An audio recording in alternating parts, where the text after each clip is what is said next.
Here we have the rudder indoors, and that is quite nice. I've sent some pictures of the rudder stock to the manufacturer, and I've looked at some examples from their web page about corrosion on these rudders, which is not really a problem unless you do something stupid like what has happened here, that they've put copper anti-fouling onto the aluminium, or really close by the aluminium, because all of the top of the rudder has been coated with VC17, and also the housing for the rudder shaft has been coated with VC17. And then you get electrolysis going, and this happens. They tell me that this rudder is absolutely savable. There's no worries about this. But what the factory suggested was to machine a sleeve to put on top of this area and go one size bigger on the bearing. So this is a 78 millimeter shaft. I'm just going to cut back the fiberglass a little bit further down here to see how much corrosion there is going on deeper into the rudder, but I don't think that is going to be a problem. This is where the electrolysis has been going on. It's not very likely to be a problem inside of the rudder.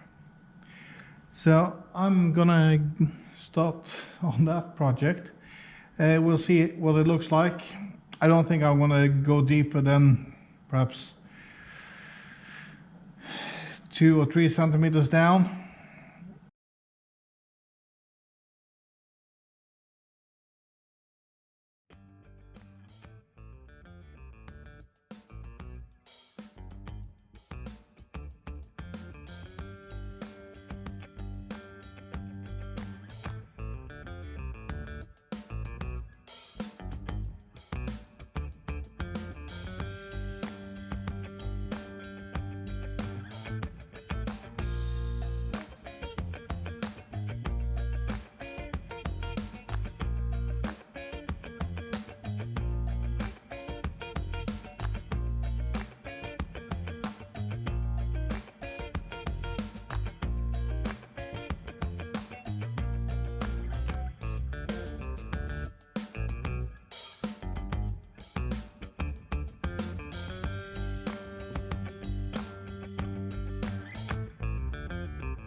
So this is what the rudder stock looks like. First I cut it back to here. You see corrosion going on down to about here. And now I've cut it back further to check for corrosion on the rudder stock deeper down. But that looks perfect.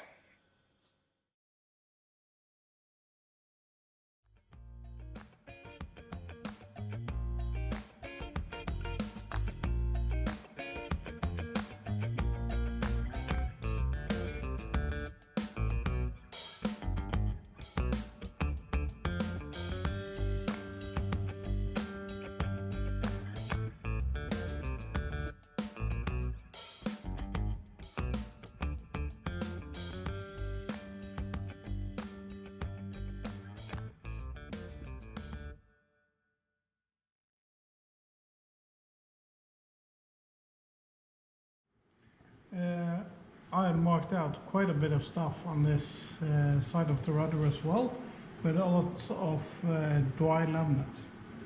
I marked my dry laminate with a stapled line like this. This area here is rather dry. It should have been grinded out and filled with new glass. and saturated with enough resin. A lot of this closest laminate to the gel coat was a bit dry, and I expect that to be that they've laid dry laminate down in the mold on top of cured gel coat, of course. Laminating gel coat, so it's not 100% cured, but they haven't wetted out with a bonding coat between them. And just laid on glass and put resin on top of the glass, which is fine, but I haven't worked it all the way through, so there is a dry bit of fibers on the outer skin. So I sanded a bit more, just all over the place, and especially down in this area it became rather good. This area is still a bit white, so it's a little bit too dry here as well, but this is a blister that I need to fix. This is a low spot. I marked my low spots. We just put lines across it, so I have low spots here as well.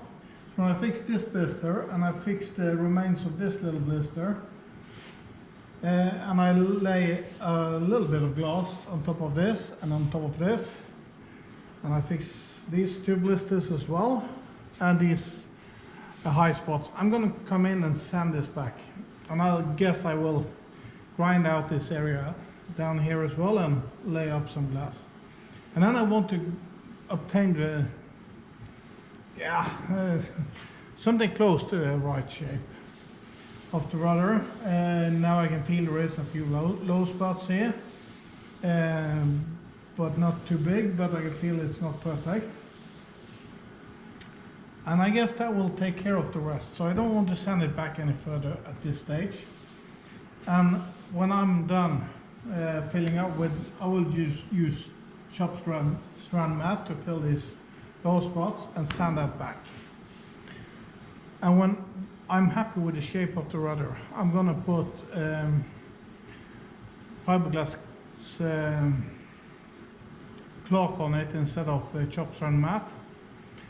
2 layers of really thin cloth, and I'm going to soak that in epoxy to seal up the rudder properly.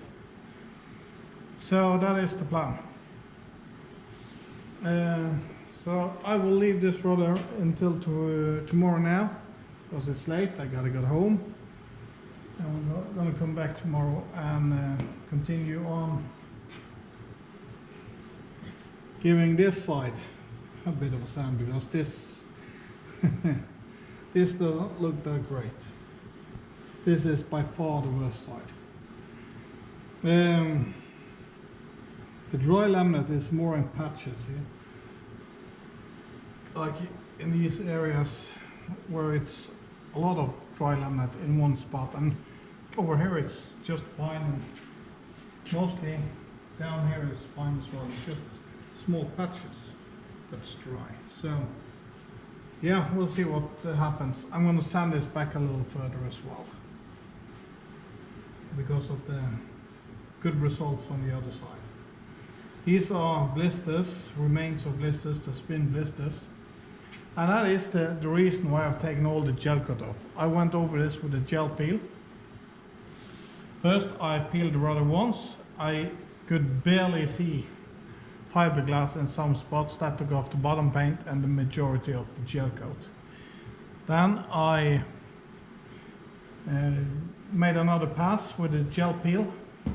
That took it into mostly fiberglass and left a little bit of gel coat in some spots. So I haven't taken much material off this rudder, and when I'm done with it, it's probably going to be a little bit thicker, perhaps a millimeter or so thicker than the original rudder. That's no problem. A few layers of bottom paint would take it to the same thickness easily. So I'm not worried about that. And the repair up here is going to be a sleeve that will go down to about this far and up to about here. and I'm going to upsize the bearing. And perhaps I will build up the rudder to a little bit more thickness in the upper part here to have a little bit more glass around it, because I had cracks along the rudder shaft on the top. It could be water, it could be freezing, it could be many things, but it won't harm to have a little bit more glass up there.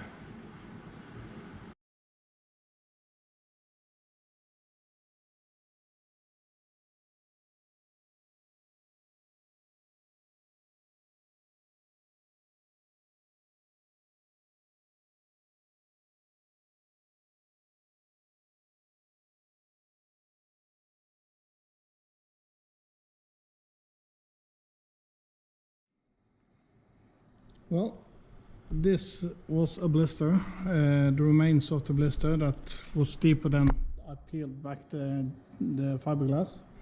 You can see now you have a uniform color. I mean, it is a little bit dry, but yeah, you have to say good enough at some point. There was another little bit of a blister here. And down here we just had dry laminate, and you can see there is still a lot of dry laminate in this area, and it goes down here as well. This may have been blisters here as well, but there's no real sign of a blister. Perhaps these two maybe, yeah, it's definitely dry laminate.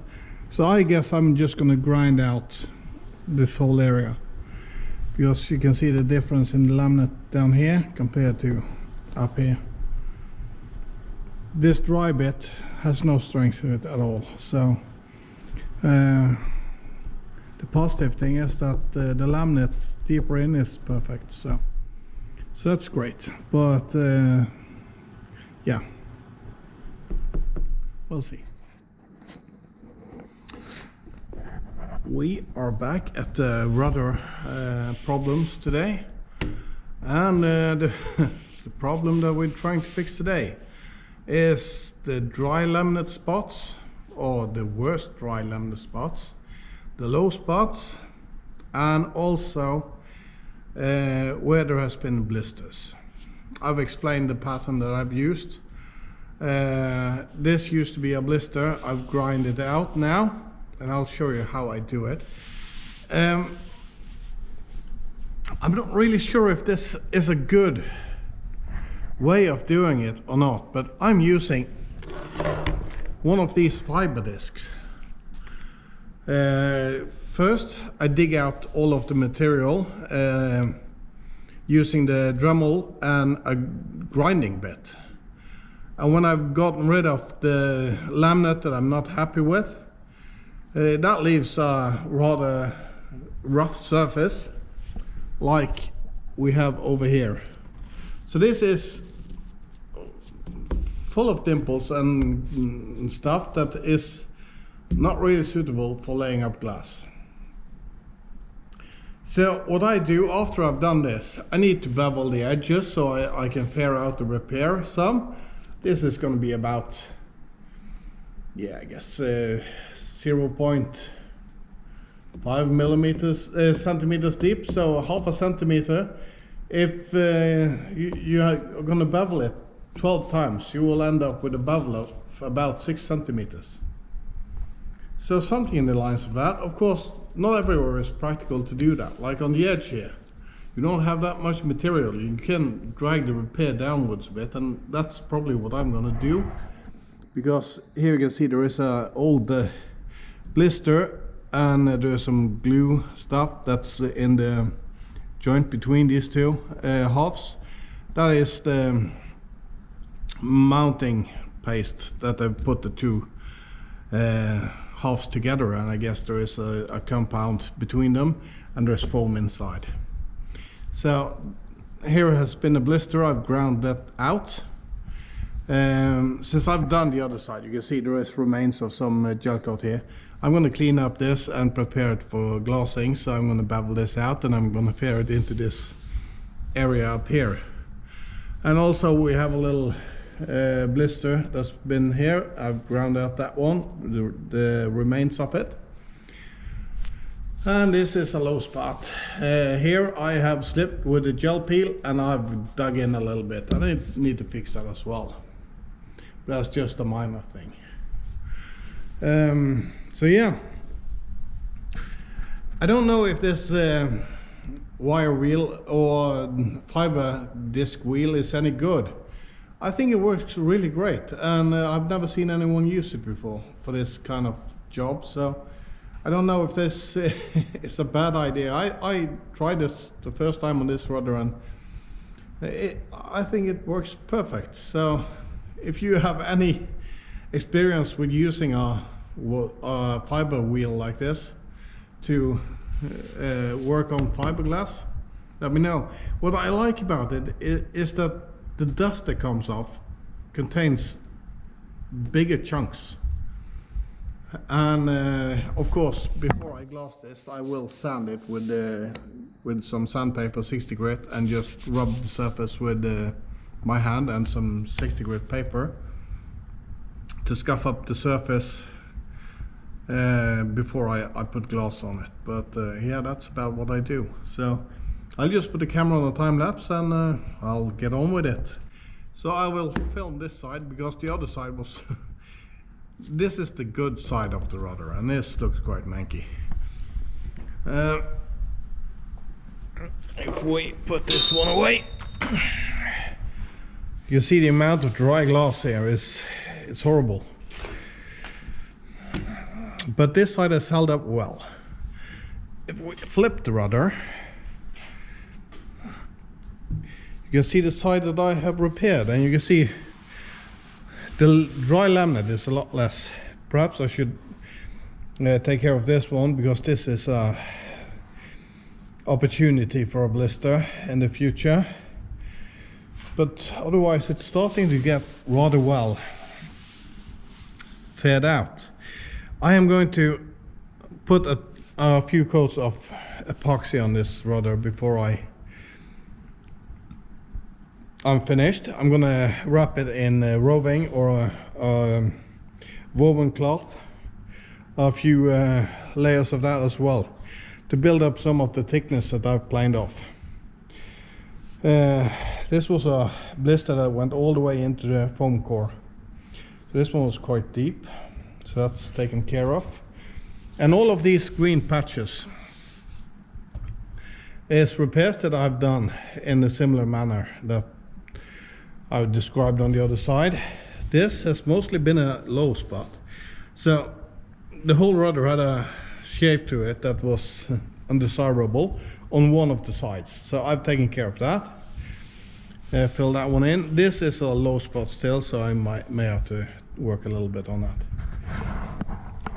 Up here you can see this is missing a piece. I have ordered from the factory a sleeve to put on over this rudder stock, and that is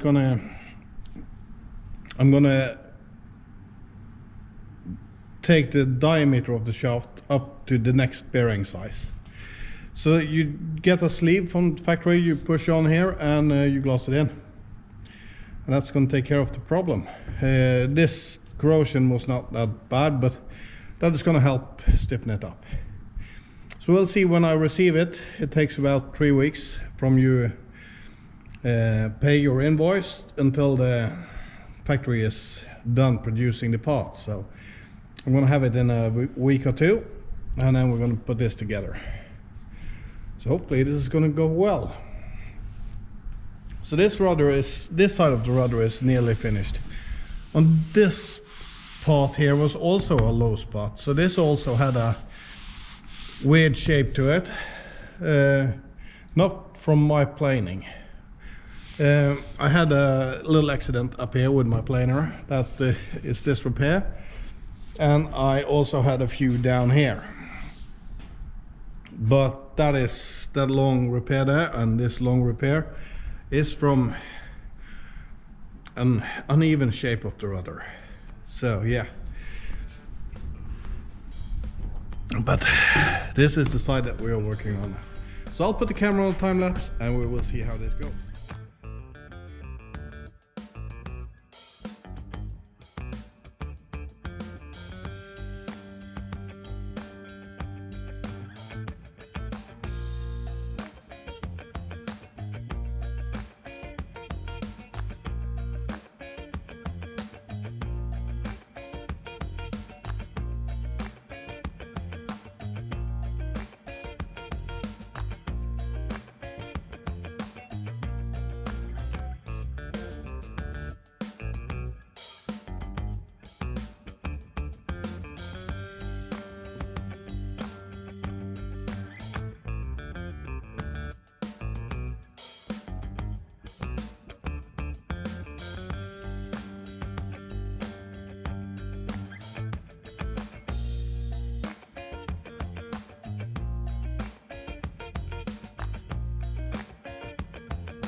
So, as you saw in the end of the time lapse, I switched to the angle grinder with a dust shroud mounted on it.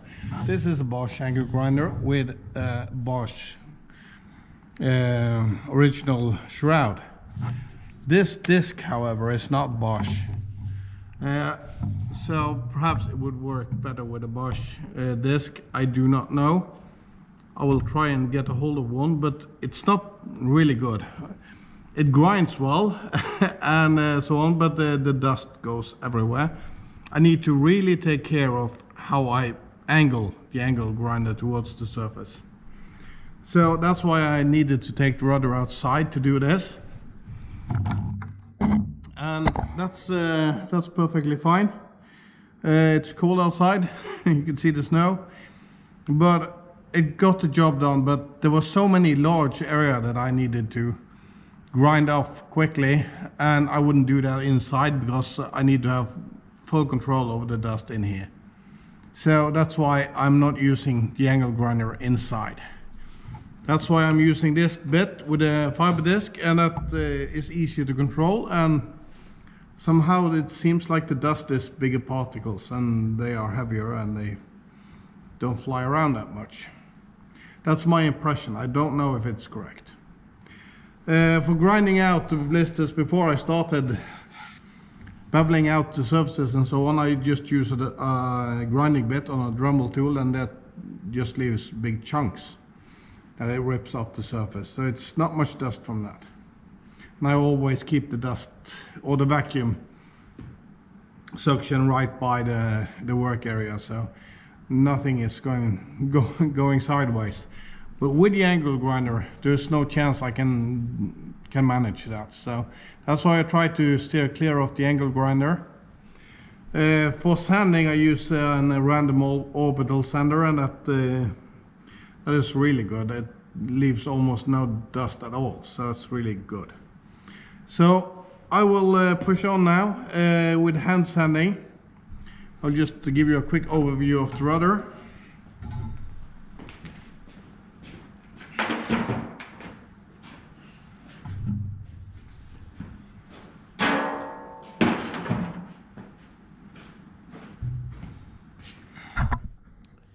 So this is one of the larger patches. You can see here is the roving. There's one layer of roving in this rudder. The rest is chop strand.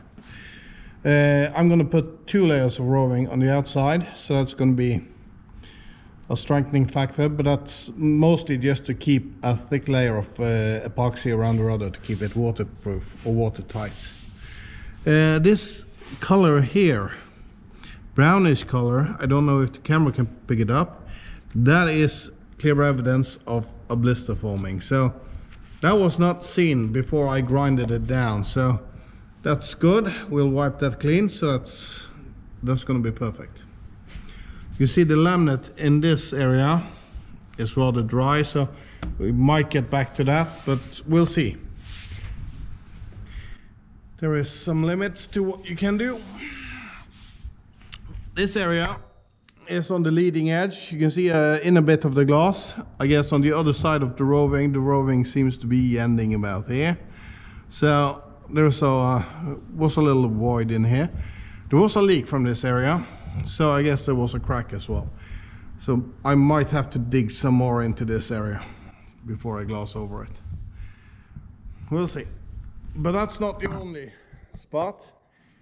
Down here it's just the same. This was also the little damage down here, and I needed to carry the repair all the way up here to get into good glass, because there was an air pocket all the way underneath here.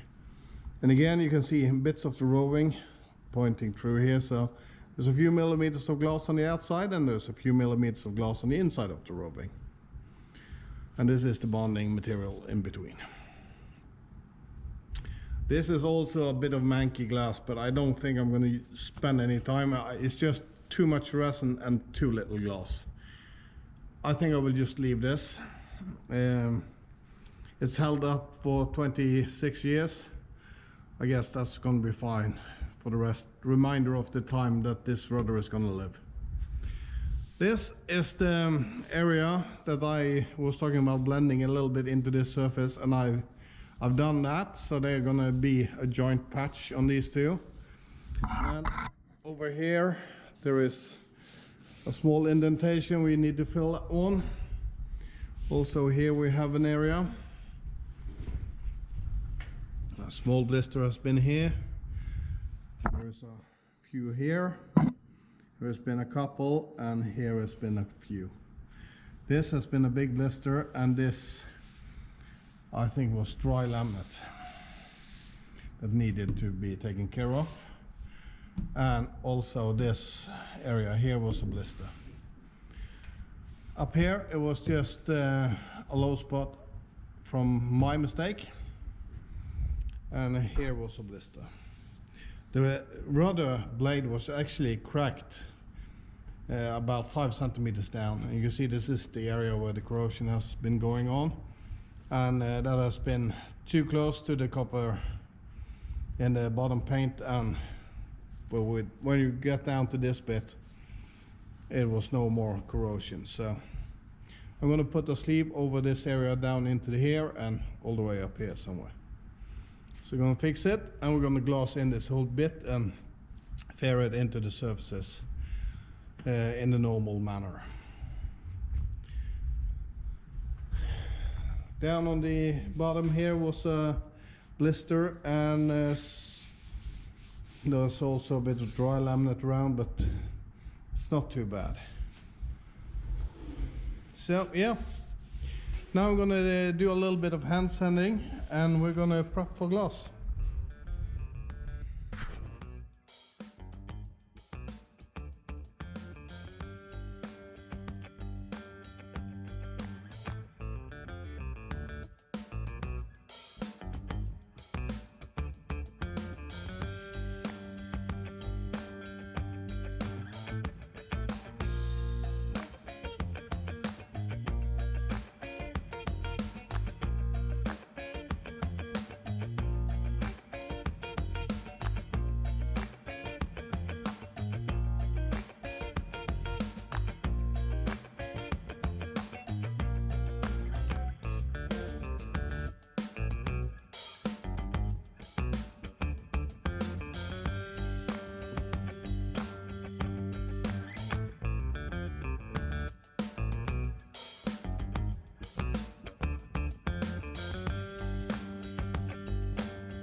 That was the rudder prep for glass work. I've vacuumed the surface, and I've dusted it off with some acetone, and that's probably also taking care of any contaminations.